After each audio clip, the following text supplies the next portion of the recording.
Ready? Ready. Du bien de mettre là, comme ça on te regarde toi. Bonjour Anto. Bonjour Étienne. Bonjour à tous. On va vous présenter Arsène Lupin et la note d'argent, un jeu d'enquête et de déduction coopératif à partir de 7 ans, de 2 à 4 joueurs et pour 20 minutes. C'est parti. Allons-y. Dans ce jeu, on va retrouver tout ce matériel. On va trouver les différentes affaires que compte le jeu, une version accessible et une version pour les enquêteurs accomplis.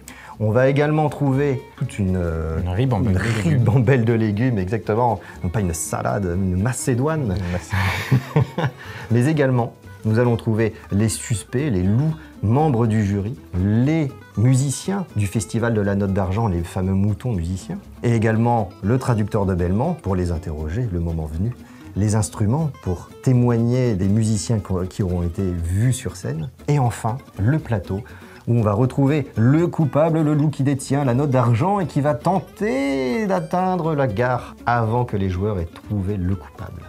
On y va? C'est parti. C'est parti.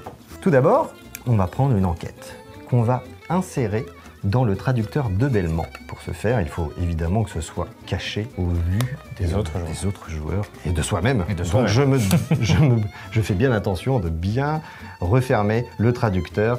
Il y a donc la solution de l'enquête ici même. Je vais donc commencer mon tour, et mon tour commencera, comme tous les autres tours, par faire avancer le loup qui avance vers la gare et qui cherche à s'échapper. Comme les loups viennent de tous horizons, ils vont ils rentrent chez eux tous. Voilà, donc difficile ensuite de trouver qui est le coupable parmi tous ces loups tant qu'on n'aura pas resserré le nombre des suspects. Je vais donc interroger l'un des moutons. Alors, lequel choisir? Pourquoi pas celui, le joueur de djembé. Pour l'interroger, je vais devoir piocher dans le sac de légumes l'un des 3 légumes présents. Donc les petits pois, le poivron ou la salade. Je vais m'y atteler de ce pas. Et donc, roulement de djembé. Je n'ai pas la main verte. Voilà, admettons, je pioche un poivron. Voilà. Ah! Très bien, un poivron, mais non, parce que ce poivron est pourri. Poivron pourri, je ne peux pas interroger, je ne peux pas lui proposer un poivron pourri, il va juste m'envoyer paître ce mouton. Je vais donc terminer mon tour ici, et ce sera à ton tour ensuite. D'accord.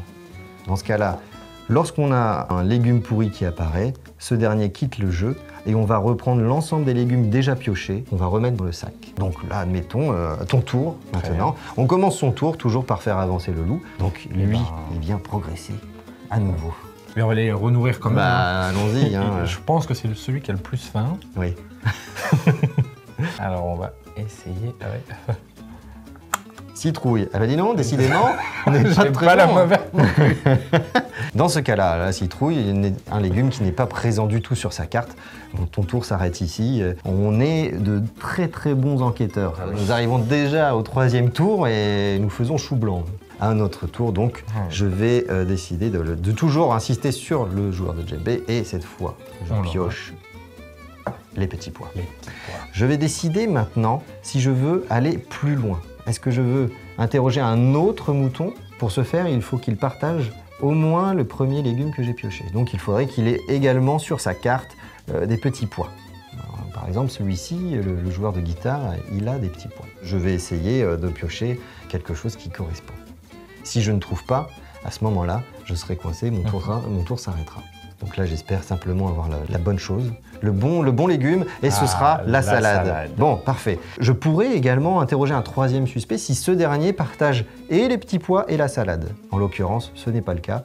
Je m'arrête ici. Et j'aurais pu également m'arrêter à ces deux-là, même si un 3e mouton était possible, je pouvais interroger un 3e mouton. Allons-y, voyons le résultat de tout ça. Maintenant qu'il est nourri, mon mouton, mon joueur de djembé, va pouvoir m'indiquer un indice. Et 2 choses. À la fois, un mouton qu'il aura vu sur scène, qui sera donc digne de confiance, et également un élément du costume du loup lorsqu'on va pouvoir prouver l'innocence de ce mouton. On y reviendra tout à l'heure. J'insère la carte dans le traducteur de Belmont.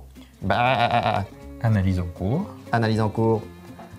Il a vu le pianiste. Je referme le traducteur de Belmont. Je vais pouvoir ajouter le jeton piano sur ma carte djembé. Également, j'ai réussi à interroger le guitariste. À ce moment-là, également, je le retourne, il a bien mangé. Lui, il aura pu observer que, chapeau. que le loup portait un chapeau rouge. Pour l'instant, nous ne pouvons pas valider cet indice, mais nous pouvons au moins valider qu'il a vu le violoniste. Dans ces cas-là, j'ajoute ma carte mouton et on va chercher un violon. A few moments later. Bien, il est là. Il est là, bien joué. Doigt de fée.